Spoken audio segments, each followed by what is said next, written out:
तर आपण पाहणार आहोत की आयफोन मधून डेटा कस्टमाइज कॉपी कसा करायचा पीसी मध्ये. तर आपण त्याच्यासाठी आपल्याला पाहिजे थर्ड पार्टी ऍप्लिकेशन येतं थ्रीव टूल्स. ते गुगल वरून तुम्ही डाउनलोड करू शकता. डाउनलोड ऑलरेडी माझ्याकडे डाउनलोडेड आहे. करायचे आपल्याला थ्रीव टूल ओपन केल्यानंतर आपल्याला आपला मोबाईल कनेक्ट करायचे.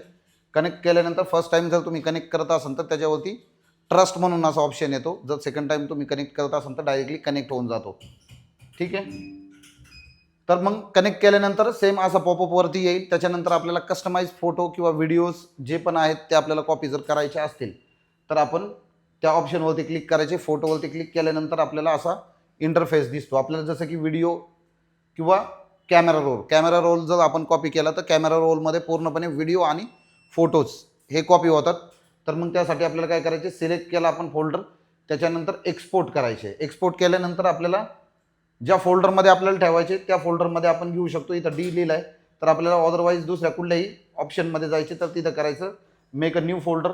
त्याच्यावरती तुम्ही आजची डेट टाका किंवा अदर काय टाकायचे तुम्हाला तुमच्या हिशोबाने डेटा कॉपी करण्यासाठी तुम्ही टाकू शकता. ओके करा. तर डायरेक्टली तो एक्सपोर्ट व्हायला सुरुवात होती. तर मग आपल्याला इथं दिसतं की आपला किती जीबीचा डेटा आहे तो आणि तो एक्सपोर्ट होतोय. बॅकअप घ्यायचा असेल तर इझिली आपण घेऊ शकता. असेच काही इन्फॉर्मेशन व्हिडिओ वाटली तर व्हिडिओला लाईक करा, फॉलो करा. धन्यवाद.